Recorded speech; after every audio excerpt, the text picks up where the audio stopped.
不動産屋さんの階段です。ほぼ毎日電車を利用する方も多いと思いますが、急いでる時に限って遅れたり止まったりすると本当に困りますよね。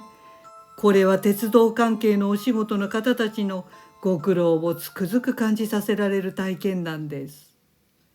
さて、東京のとある私鉄にお勤めの仮に池田さんとしておきますが、これは彼が今から十数年前に体験した話です。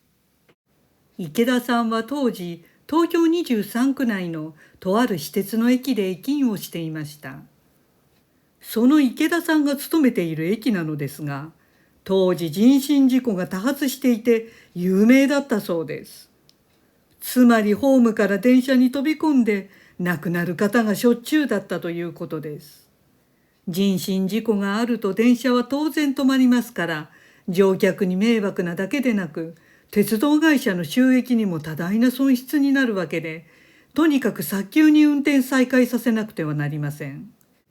ですから警察や消防を待つ余裕はなく、ご遺体の回収は実は駅員さんが真っ先にやらなくてはならないんだそうです。池田さんも飛び込みがあるたびに遺体の回収に駆り出されていました。原形をとどめているご遺体ばかりではないですから、みんなで手分けして体の部分をかき集めるそうです。池田さんは遺体の回収作業は最初は相当きつかったそうですが、でもあまりにしょっちゅう事故があるので、いつの間にか悲惨な遺体にも慣れてしまい、だんだん何も感じなくなっていったそうです。ですからまた飛び込みがあったと聞いても、やれやれまたかという感じで作業がめんどくさいと思うくらいだったそうです。しばらくして人員の異動があり、池田さんは東京23区内ではなく、その沿線のかなり奥の埼玉県の某所の静かな田舎駅に配属されました。池田さんは、ここなら乗客数も極端に少ないし、飛び込みなんてする人もまずいないだろうから、あの面倒な遺体の回収をすることもないだろうと、ほっとしたそうです。確かにしばらくは何事もなく、駅では平穏な毎日を過ごしていました。ところが、彼が呼び込むのか何なのか、そんな平和な田舎駅のはずが、ある日ついに人がホームから電車に飛び込んだそうです。人身事故などめったにない駅でしたから、さあ大変なことになったと、駅構内は大騒ぎになりました。飛び込んだ人は若い女性で、それも頭から飛び込んだそうで、その姿勢とタイミングが悪く、電車の下に引きずられて、体はバラバラになってしまったそうです。ですから駅員たちみんなが総出で遺体の回収をしなくてはならなくなりました。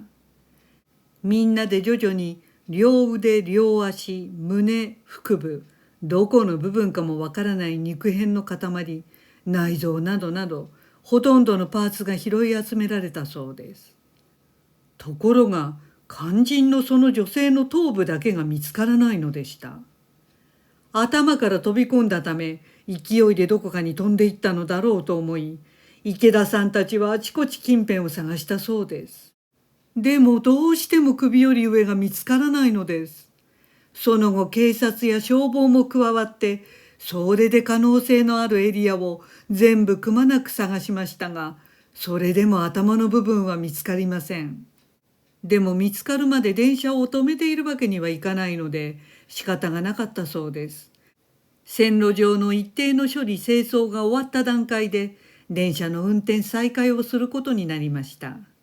それと同時に鉄道側も警察消防も頭を探すのを諦めたそうです。池田さんはそうは言っても人間の生首ですから、すぐにどこかで見つかるだろうと思いました。池田さんは帰宅する頃にはもうくたくただったそうで、お風呂に浸かり夕食を済ませて、その日はすぐ寝たそうです。その夜のことです。池田さんは奇妙な夢を見ました。その夢は池田さんの布団の足元に見知らぬ若い女の人が現れたのでした。夢なのにとてもリアルで、まるで現実に目の前に女性がいる感じだったそうです。その女性はセミロングの髪で、飾り気のない地味で質素な雰囲気の人でした。そして何か言いたげな表情で池田さんを見つめていました。ただなんとなくどこかで見たことのある女性に思えたそうです。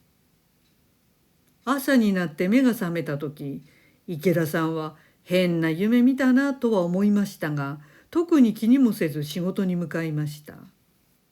その日は何事もなく一日が終わりました。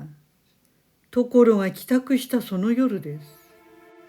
また昨夜と同じ夢を見たそうです。セミロングの同じ女性が現れて、今夜も池田さんに何かを言いたげに見つめているのです。池田さんは何を言いたいんだろう、この人誰なんだと夢の中で不思議に思ったそうです。でもまたただそれだけの夢でした。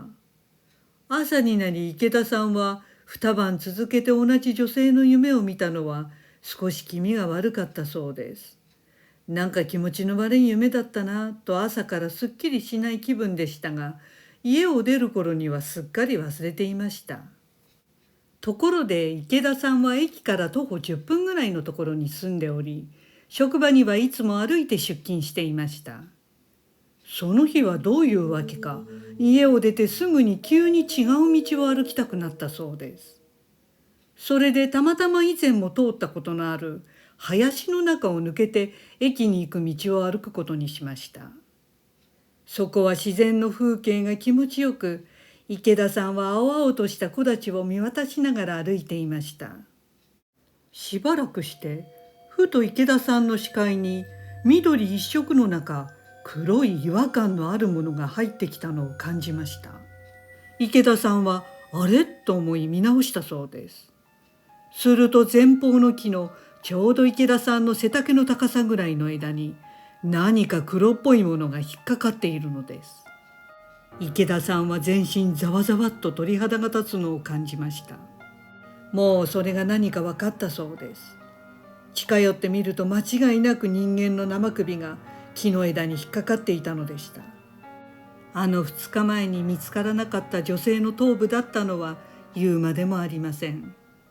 駅のホームからさほど遠くはない林でしたが、ここまで頭部が飛んでくるとは、その事故の衝撃のすごさに池田さんは驚いたそうです。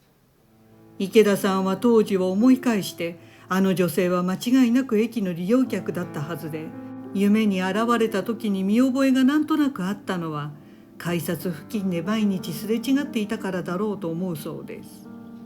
そしてあの林付近を通ることのあった池田さんに、自分の頭を見つけてほしいと夢の中で頼みに来たのではないかと思うそうです。私に言わせると、発見した人がその手のものを見慣れている池田さんでよかったと思いますね。ご視聴ありがとうございます。よろしければチャンネル登録お願いします。